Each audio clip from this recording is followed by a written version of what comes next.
So మీ అభిప్రాయం ఏంటో comment చేయండి ఖచ్చితంగా. ఈ వీడియో ఖచ్చితంగా లెంతీగా ఉంటుందని నాకు తెలుసు. హాయ్ గాయ్స్, అందరూ ఎలా ఉన్నారు? సో నేను లాస్ట్ వీడియో పెట్టి 1 year అయిపోయింది, 1 year దాటిపోయింది. సో ఎందుకు వీడియోస్ ఇప్పటిదాకా పెట్టలేదు అవన్నీ రీజన్ అన్ని తర్వాత మాట్లాడుకుందాం. సో అవన్నీ పక్కన పెట్టేస్తే అసలు మన టాపిక్ తమ్నెయిల్ ఆల్రెడీ చూసారు కదా మీరు. మన టాపిక్ ఏంటంటే, సో ఉత్తరప్రదేశ్లో ఒక కబడ్డీ ప్లేయర్ ర్యాబీస్ వచ్చి చనిపోయాడు. ఎలా చనిపోయాడు? ఒక డ్రైనేజ్లో ఒక పప్పి పడిపోయిందని చెప్పి రెస్క్యూ చేద్దామని చెప్పి ఆ పప్పిని తీస్తూ ఉంటే ఆ పప్పి ఆ ఉత్తరప్రదేశ్లో ఉన్నటువంటి ఆ కబడ్డీ ప్లేయర్ని కరిచిందనమాట. అతని పేరు బ్రిజేష్ సోలాంకి. సో అతన్ని కరిచిందనమాట రెస్క్యూ చేసే క్రమంలో. సో పప్పి అతను కరిచింది కదా అని చెప్పి సో లైట్ తీసుకుని వదిలేశాడు అనమాట. సో ఏముందిలే అని. సో అతను 2 వారాల తర్వాత చనిపోయాడు అనమాట. సో జరిగిన స్టోరీ అయితే ఇది. సో దీనికి కారణం అతను చేసిన తప్ప లేకపోతే పప్పి యొక్క తప్ప అనేది మన టాపిక్. అసలు ఇంకొకటి ఏంటంటే, అసలు డాగ్స్కి ఇన్బిల్ట్గా ర్యాబీస్ ఉంటుందా? అసలు డాగ్స్ అంటేనే ర్యాబీస్ అంటేనే డాగ్స్. సో అలా అనుకుంటూ ఉన్నారనమాట చాలా మంది ఇప్పుడు దాకా తెలియక, మెయిన్గా మన ఇండియన్స్ అనమాట. సో నేను ఎవరిని బ్లేమ్ చేయట్లేదు, కానీ వాస్తవాలు ఒకసారి మాట్లాడుకుందాం అని చెప్పి ఈ టాపిక్ వీడియో చేస్తున్నాను. సో వాస్తవంగా ఏంటంటే, ర్యాబీస్ అనేది డాగ్కి సంబంధించిన డిసీజ్ మాత్రమే కాదు. డాగ్ ద్వారానే ర్యాబీస్ వస్తుంది అనేది కాదు. ర్యాబీస్ అనేది కోతుల ద్వారా వస్తాయి, పిల్లుల ద్వారా వస్తాయి.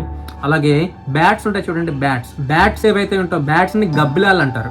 అలాగే నక్కలు, ఫాక్స్, వుల్ఫ్, తోడేళ్ళ ద్వారా కూడా వస్తాయి ఈ ర్యాబీస్ అనేది. సో మీరు గుర్తుపెట్టుకోవాల్సిన విషయం ఏంటంటే, ర్యాబీస్ అనేది డాగ్స్కి వచ్చేది మాత్రమే కాదు. సో డాగ్స్కి ఇన్బిల్ట్గా అసలు ర్యాబీసే ఉండదు. ఈ ర్యాబీస్ ఉన్న డాగ్ మనిషిని కరిస్తే, హెల్దీగా ఉన్న మనిషిని కరిస్తే మనిషికి ర్యాబీస్ వచ్చి చనిపోతున్నారు కదా చాలా మంది కేసెస్ వస్తున్నాయి కదా. సో అటువంటిది డాగ్స్నే నిందించేద్దామంటే డాగ్స్ని నిందిస్తూ ఉంటారు, నింద డాగ్స్ పై వేస్తూ ఉంటారు. సో నేను చెప్పదలుచుకుంది ఏంటంటే, ర్యాబీస్ అనేది street dogs, for example street dogs ఉన్నాయి, హెల్దీగా ఉండే స్ట్రీట్ డాగ్స్ కూడా ఉంటాయి. ర్యాబీస్ లేని స్ట్రీట్ డాగ్, ర్యాబీస్ ఉన్న స్ట్రీట్ డాగ్ ఏదైతే ఉంటుందో ఆ ర్యాబీస్ ఉన్న స్ట్రీట్ డాగ్ ర్యాబీస్ లేని స్ట్రీట్ డాగ్ని కరిస్తే ఆర్ గీకినా ఆర్ నాకినా, సో ఆ హెల్దీ స్ట్రీట్ డాగ్ కూడా ర్యాబీస్ వచ్చే అవకాశం ఉంటుంది. ర్యాబీస్ వచ్చే అవకాశం ఉండడం కదా, ర్యాబీస్ వస్తుంది. అంటే ర్యాబీస్ లేని డాగ్ని ర్యాబీస్ ఉన్న డాగ్ ఏదైతే వచ్చి కరుస్తుందో లేకపోతే గీరుతుందో నాకుతుందో, సో అప్పుడు ర్యాబీస్ ఆ హెల్దీ డాగ్ కూడా వస్తుంది. ఫర్ ఎగ్జాంపుల్ మన ఇంట్లో డాగ్స్ కూడా ఉన్నాయి. మన ఇంట్లో డాగ్స్ని రోడ్ మీద ఫర్ ఎగ్జాంపుల్ వదిలేసామనుకోండి, యూరిన్కు పోసుకుంటాయని చెప్పి వదిలేస్తూ ఉంటారు చాలామంది. సో అటువంటి మన ఇంట్లో ఉన్న హెల్తీ డాగ్స్ని కూడా బయట వదిలేస్తూ ఉంటే, ఇప్పుడు ఫర్ ఎగ్జాంపుల్ రోడ్ మీద ఉన్న స్ట్రీట్ డాగ్స్కి ఏవైతే ర్యాబీస్ ఉన్నటువంటివి ఉంటాయో, సో ఆ ర్యాబీస్ ఉన్న స్ట్రీట్ డాగ్ మన పెట్ డాగ్ని కరిచింది అనుకోండి, అప్పుడు కూడా ర్యాబీస్ వస్తుంది మన పెట్ డాగ్ ఖచ్చితంగా. ఈవెన్ బయట ఉన్న స్ట్రీట్ డాగ్స్ ఏవైతే ఉంటాయో స్ట్రీట్ డాగ్స్ అన్నిటికీ ర్యాబీస్ ఉంటుందని చెప్పను, అది కరెక్ట్ కాదు. ప్రతి స్ట్రీట్ డాగ్కి ర్యాబీస్ ఉండదు. సో ఫర్ ఎగ్జాంపుల్ అప్పుడు మనం బయట నడుచుకుంటూ వెళ్ళాం, బయట ర్యాబీస్ ఉన్న స్ట్రీట్ డాగ్ ఏదైతే ఉంటుందో పిచ్చి కుక్క, ఆ ర్యాబీస్ ఉన్న స్ట్రీట్ డాగ్ మనల్ని కరిస్తే అప్పుడు మనకి ర్యాబీస్ వస్తుంది. సో మరి ఆ స్ట్రీట్ డాగ్కి ఎలా ర్యాబీస్ వస్తుంది? బయట స్ట్రీట్ డాగ్స్లో హెల్దీ స్ట్రీట్ డాగ్స్ ఉంటాయి, అలాగే ర్యాబీస్ ఉన్న స్ట్రీట్ డాగ్స్ ఎక్కడైనా రేర్గా కనిపిస్తూ ఉంటాయి. సో మరి ఆ ర్యాబీస్ ఉన్న స్ట్రీట్ డాగ్కి అసలు అప్పుడు అది కూడా ఒకప్పుడు హెల్దీయే కదా, అంటే దానికి కూడా ఒకప్పుడు ర్యాబీస్ లేదు కదా. మరి ఆ ర్యాబీస్ లేని స్ట్రీట్ డాగ్కి ఆ ర్యాబీస్ ఎలా వచ్చిందంటే, గబ్బిలాలు ఏవైతే ఉంటాయో ఆ గబ్బిలాలు అంటే బ్యాట్స్ అంటారు కదా, ఆ గబ్బిలాలు ఎఫెక్ట్ చేస్తాయి అన్నమాట స్ట్రీట్ డాగ్స్ని. సో గబ్బిలాలు ఏవైతే ఉంటాయో ఆ స్ట్రీట్ డాగ్స్ని ఎఫెక్ట్ చేస్తే, అంటే కరిచితే లేకపోతే తాకితే, అంటే గబ్బిలాల్లో ర్యాబీస్ అనేది ఉంటుంది ఖచ్చితంగా. సో గబ్బిలాల్లో ర్యాబీస్ ఉండడం వల్ల ఆ ర్యాబీస్ ఉన్న గబ్బిలాలు స్ట్రీట్ డాగ్ని అటాక్ చేయడం లేకపోతే కరడం లేకపోతే తాకడం చేస్తే అప్పుడు హెల్దీ స్ట్రీట్ డాగ్, ర్యాబీస్ లేని స్ట్రీట్ డాగ్కి కూడా ర్యాబీస్ వస్తుంది అనమాట. సో అప్పుడు స్ట్రీట్ డాగ్కి ర్యాబీస్ వస్తుంది. సో ఆ ర్యాబీస్ ఉన్న స్ట్రీట్ డాగ్ మనుషుల్ని కరిచినా లేకపోతే ఆ ర్యాబీస్ ఉన్న స్ట్రీట్ డాగ్ హెల్దీ డాగ్ని, అంటే హెల్దీ స్ట్రీట్ డాగ్ కావచ్చు లేకపోతే మన ఇంట్లో కూడా పెంచుకునే మన హెల్దీ డాగ్ ఏవైతే ఉందో ఆ డాగ్ని కావచ్చు, ఆ ర్యాబీస్ వచ్చిన డాగ్ మన డాగ్స్ని కరిస్తే అప్పుడు మన డాగ్కి ర్యాబీస్ వస్తుంది. సో గుర్తుపెట్టుకోవాల్సింది ఏంటంటే, ర్యాబీస్ అనేది డాగ్కి ఆపాదించకూడదు, ఎందుకంటే నక్కల ద్వారా కూడా వస్తుంది. సో ఇంకా చెప్పాలంటే, ఒకప్పుడు స్ట్రీట్ డాగ్స్ అనేవి నార్మల్గా డొమెస్టికేటెడ్గా అందరూ పెంచుకుంటే ఉండేవారు ఇండియన్స్. కానీ ఆ స్ట్రీట్ డాగ్స్కి ఎలా అటాక్ అయింది ర్యాబీస్ అనేది? అసలు ర్యాబీస్ ఎలా స్టార్ట్ అయిందంటే, అడవి జంతువులు ఏవైతే ఉంటాయో, అడవిలో ఉండేటువంటి నక్కలు, తోడేళ్ళు, అడవిలో ఉండేటువంటి బ్యాట్స్ ఏవైతే ఉంటాయి గబ్బిలాలు, ఆ గబ్బిలాలు వాటి వల్ల స్ట్రీట్ డాగ్స్కి ర్యాబీస్ అనేది అటాక్ అవ్వడం స్టార్ట్ అయింది అనమాట, హెల్దీ స్ట్రీట్ డాగ్స్కి. సో ఆ స్ట్రీట్ డాగ్స్కి ర్యాబీస్ వచ్చింది, అలా స్టార్ట్ అయింది అనమాట ర్యాబీస్ రావడం. ఓకేనా? అండ్ ఇంకొకటి ఏంటంటే, సో అక్కడక్కడ కనిపిస్తూ ఉన్నాయి స్ట్రీట్ డాగ్స్, ర్యాబీస్ వచ్చిన స్ట్రీట్ డాగ్స్ అనేవి. కొంతమంది అంటున్నారు డాగ్స్ని చంపేద్దాం, స్ట్రీట్ డాగ్స్ని ర్యాబీస్ వచ్చేస్తాయి అంటే, ర్యాబీస్ ఇన్బిల్ట్గా రాదు స్ట్రీట్ డాగ్స్కి. అసలు డాగ్ పుట్టుకతోనే ర్యాబీసే కాదు, ర్యాబీసే ఉండదు. సో ర్యాబీస్ లేని డాగ్ని ర్యాబీస్ ఉన్న డాగ్ కరిచితే అప్పుడు హెల్దీ డాగ్ కూడా ర్యాబీస్ వస్తుంది. అదేవిధంగా ఒక హెల్దీ మనిషిని, ఒక హెల్దీ హ్యూమన్ బీయింగ్ని ర్యాబీస్ ఉన్న పిచ్చి కుక్క హ్యూమన్ బీయింగ్స్ని కరిచితే అప్పుడు హ్యూమన్ బీయింగ్స్కి ర్యాబీస్ వస్తుంది. అంటే అక్కడ హెల్దీ డాగ్ ఏదైతే ఉందో ఆ హెల్దీ డాగ్ తప్ప లేకపోతే హ్యూమన్ తప్ప అది కాదు. మీరు తెలుసుకోవాల్సింది ఏంటంటే, అంటే డాగ్ పేరెంట్స్ ప్రతి ఒక్కరు ఏం చేస్తున్నారు, డాగ్స్ని తెచ్చేసుకుంటున్నారు, పెంచుకుంటున్నారు, కరెక్టే. కానీ ఎవ్రీ ఇయర్ డాగ్కి యాంటీ ర్యాబీస్ వ్యాక్సిన్ వేయించాలి. ఎందుకు వేయించాలి అంటున్నానంటే, నేనేది చెప్పేది కాదు, just as per government rule, as per veterinary association వాళ్ళ యొక్క రూల్ ప్రకారం, వాళ్ళ యొక్క గైడ్ లైన్స్ ప్రకారం ఎవ్రీ ఇయర్ డాగ్కి యాంటీ ర్యాబీస్ వ్యాక్సిన్ వేయించాలి. అలాగే డాగ్కి కంబైన్డ్ వ్యాక్సిన్ వేయించాలి. కంబైన్డ్ వ్యాక్సిన్ అంటే 9-in-1 vaccine, are 7-in-1 are 8-in-1 అలా వ్యాక్సిన్స్ ఉంటాయి. సో ఫ్యూచర్లో వాటి గురించి డిస్కస్ చేసుకుందాం మనం. సో ఎవ్రీ డాగ్ ఓనర్ ఖచ్చితంగా డాగ్కి వ్యాక్సిన్, యాంటీ ర్యాబీస్ వ్యాక్సిన్ ఖచ్చితంగా ఎవ్రీ ఇయర్ వేయించాలి, క్రమం తప్పకుండా. ఓకేనా, అది గుర్తుపెట్టుకోవాలి. మరి మీకు ఒక డౌట్ రావచ్చు, ర్యాబీస్ ఇన్బిల్ట్గా ర్యాబీస్ ఉండదు కదా డాగ్స్కి, మరి డాగ్స్కి మరి యాంటీ ర్యాబీస్ వ్యాక్సిన్ వేయించమంటున్నారు ఎందుకు అని మీకు డౌట్ రావచ్చు కదా. సో డాగ్కి ఇన్బిల్ట్గా ర్యాబీస్ ఉండదు. కాకపోతే మన డాగ్స్ని వాకింగ్ తీసుకువెళ్తూ ఉంటాం కదా. సో వాకింగ్ తీసుకువెళ్తూ ఉన్న మన హెల్దీ డాగ్ ఏదైతే ఉందో ఆ హెల్దీ డాగ్ని మనం వాకింగ్ తీసుకువెళ్ళే క్రమంలో ఫర్ ఎగ్జాంపుల్ అనుకోకుండా ఏదైనా పిచ్చుకోక్క, లేకపోతే అంటే ర్యాబీస్ వచ్చిన డాగ్కి పిచ్చుకోక్క అంటారు. సో ర్యాబీస్ వచ్చిన డాగ్ మన పెంపుడు కుక్కని మనం వాకింగ్ తీసుకెళ్తూ ఉన్నప్పుడు మన డాగ్ని కరిచితే అప్పుడు మన డాగ్కి ర్యాబీస్ వెంటనే సోకకుండా, ఒకవేళ సోకినా తొందరగా తగ్గే విధంగా ఉండాలంటే ఖచ్చితంగా మన డాగ్స్కి మనం ఎవ్రీ ఇయర్ వ్యాక్సిన్ వేయించుకోవాలి, యాంటీ ర్యాబీస్ వ్యాక్సిన్. అది ఖచ్చితంగా ప్రతి డాగ్ ఓనర్ గుర్తుపెట్టుకోవాల్సిన విషయం. ఓకేనా, ఈ విషయం మాత్రం నెగ్లెక్ట్ చేయొద్దు అసలు. ఓకేనా, సో నేను చెప్పదలుచుకుంది ఏంటంటే, డాగ్స్ పై నింద వేయొద్దు. ఎందుకంటే ర్యాబీస్ అనేది కోతుల నుంచి వస్తుంది. అలాగే ఫర్ ఎగ్జాంపుల్ ఆవులు ఉన్నాయి అనుకోండి, ఆవులు, గొర్రెలు, మేకలు. సో వాటిని కూడా గబ్బిలాలు ఏవైతే ఉంటాయో, గబ్బిలాలు నైట్ బ్యాట్స్ అంటారు, గబ్బిలాలు నైట్ టైం యాక్టివ్గా ఉంటాయి. సో పొలాల్లోనే అట్లోనే షెడ్ కింద గేదెల్ని, ఆవుల్ని, మేకల్ని కొంచెం అలా వదిలేస్తూ ఉంటారు కదా, కట్టేసి ఉంచుతూ ఉంటారు.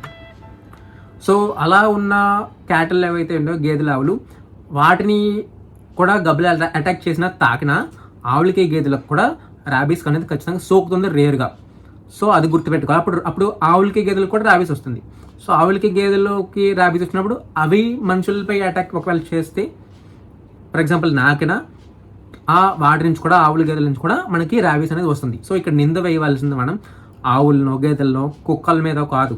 అంటే నేను వాటి సపోర్ట్ చేయట్లేదు, వాస్తవాలు మాట్లాడుకునే క్రమంలో చెప్తున్నాను. So every pet owner should take care of the dog. ఓకేనా, అంటే అలాగా వ్యాక్సిన్ ఎవ్రీ ఇయర్ ఖచ్చితంగా వేయించాలి. అలాగే గవర్నమెంట్ కూడా స్ట్రీట్ డాగ్స్కి వ్యాక్సిన్ ఖచ్చితంగా వేయించాలి.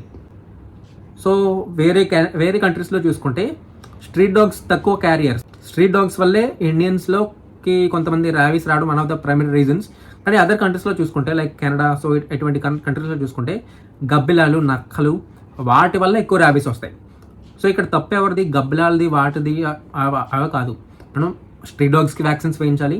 అలాగే స్ట్రీట్ డాగ్స్కి ఎప్పటికప్పుడు స్టెరిలైజ్ చేసేయాలి గవర్నమెంట్ కూడా. లైక్ పిల్లలు పుట్టకుండా అప్పుడు గర్భనియంత్రణ ఆపరేషన్ చేంజ్ చేస్తే స్ట్రీట్ డాగ్స్ యొక్క పాపులేషన్ కూడా తగ్గిపోతుంది. సో పూర్తిగా తగ్గిపోయిన తర్వాత అలా క్రమంగా స్ట్రీట్ డాగ్స్ యొక్క పాపులేషన్ కూడా తగ్గిపోతుంది.